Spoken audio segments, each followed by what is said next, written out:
I'm a disgruntled Eagles fan, and we're awesome. We got a pretty important game this week in the Colts and the Eagles, in which it was a close game and in which it shouldn't have been a close game. hmm I was pissed off. This is a game that the Eagles should have lost, and somehow they won, in which I feel like they had no place in winning at all, because it was like Yeah. so many things went their ways, and if if the Colts had a couple more plays on offense, then it would have been 27 to like 10 or 27 to 3.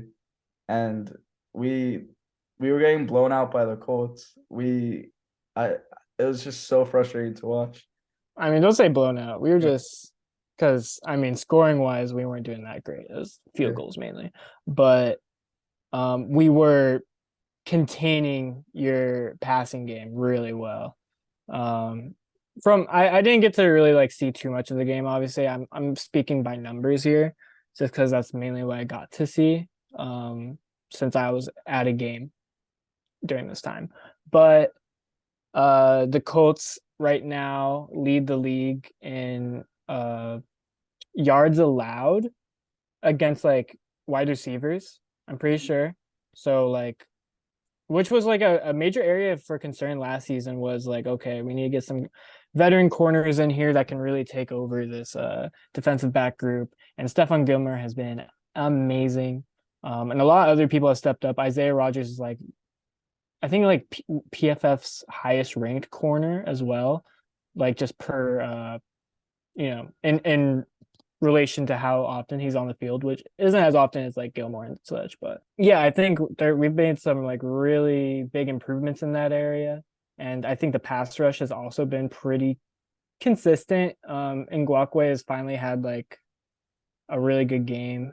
I think he forced a fumble against Jalen Hurts, which not a lot of those from Jalen Hurts ever, really. I think he's been really good at protecting the ball, which you should be if you're going to be like a dynamic running quarterback. Yeah, that was really impressive from him. I'm not going to talk about the Colts offense much because it was just the same struggles as usual, and Eagles defense is just really good anyways. So I'm not really like pressed about that. Nothing new there. I just thought it was very interesting, like just the Colts defense really just like proved how legit they can be because it only seems to come out against the best teams in the league. We've the season lows against the Chiefs and the Eagles both being 17 points. I think that's like really impressive. I don't know why we can't just be consistent against like our divisional rivals who are not great. I don't know what the deal is, but because even our run defense is like pretty good. It's not bad. It was only bad against the Titans. I don't know. I don't know what happens there, but yeah, I think a lot to be like excited for going into the future, as long as like all of our veterans don't fucking hate us by that time.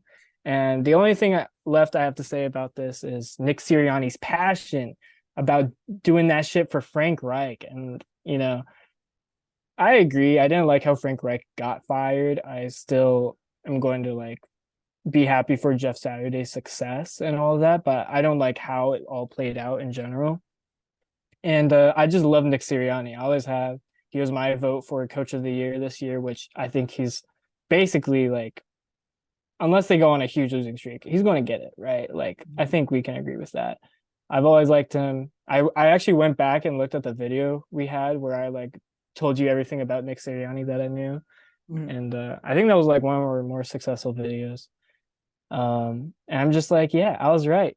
Everyone just thought he was a goofy nerd, but he's more than just a goofy nerd. He's very, very passionate culture guy that is also super smart as far as like offenses go. And that's all I gotta say. I'm happy for the Eagles to get the win because overall I don't really like want to win at this point. I just want to see what the fuck happens. Yeah, I think I'm glad that the Eagles got their win after losing to Washington, and lots to look forward to next season for the Colts. I feel as long as we like fix O-line and other shit, I think defense is solid.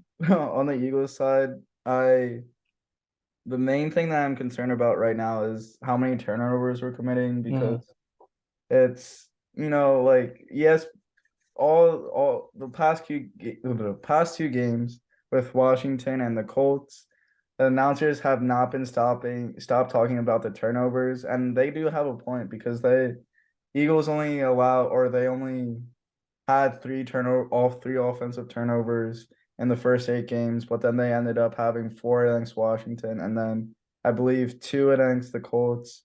And it just shouldn't be happening. I mean, I guess we're bound to have turnovers. Like it's kind of rare to go throughout the entire season with only like 3 turnovers or like not too many turnovers.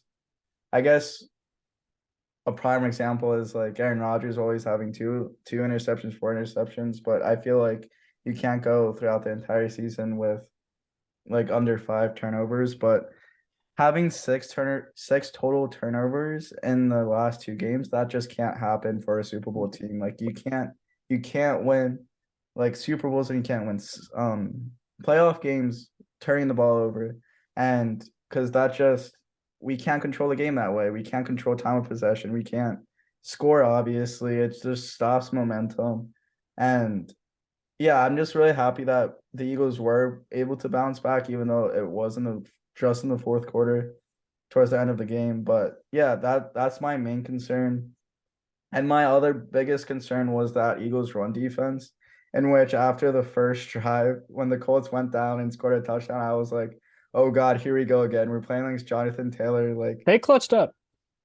they definitely did. And I was like, holy shit, like Jonathan Taylor's about to have like 250 yards against us, like 3 touchdowns. Like if that was the first drive and he Yeah. already has 45 rushing yards and a touchdown, like ain't no way we're going to stop them. But they clutched up and only allowed 44 rushing yards since then. Since that point, which Sue and the other guy that we got, I think he was on the not San Diego, Los Angeles Chargers for a while, and then he was on the Vikings for a little while too. So they immediately started to play, and those definitely helped a lot and showed the impact of that they were able to stop the run towards after the first drive. And I think think that that's really what like won us the game is being able to stop that Yeah. like rushing defense and focused on like stopping Taylor and kind of forcing Matt Ryan to throw. And I feel like that's what kind of got us out of certain situations and only led to field goals comparatively to touchdowns. Yeah. So I think last year during Jonathan Taylor's obviously like really big year. I think one of his or if not like his very worst game was against the Buccaneers because Vita Vea and Ndamukong Suh. And so I think that was like a pretty big like I don't know call out from I don't know whoever made that call in the Eagles organization to ultimately get Sue. I imagine it's the general manager, of course, but whoever came up with that, like I think it's just good to have that veteran presence that is used to playing against a certain player and has shown success against them, and also is just like a great athlete in general. Sue is a fucking beast. Say what you will about his personality or whatever, like regardless of that, he comes to play every game. And I was shocked that he was still a free agent. Like I feel like some of these teams could you really use like a big time run stopper like him, and I don't know why he was still a free agent. Like sure, like maybe it's a locker room thing. I don't really know, but maybe he was asking for too much money, and then eventually he was just like, "Fuck it, I'll just join a Super Bowl contender." I don't know. I don't know what the deal was, but Eagles got a good one there. I mean, even if it's just situational like that, that's going to matter a lot in the playoff stretch. Like, when it gets colder, maybe you have to like go into some stadiums that are snowing.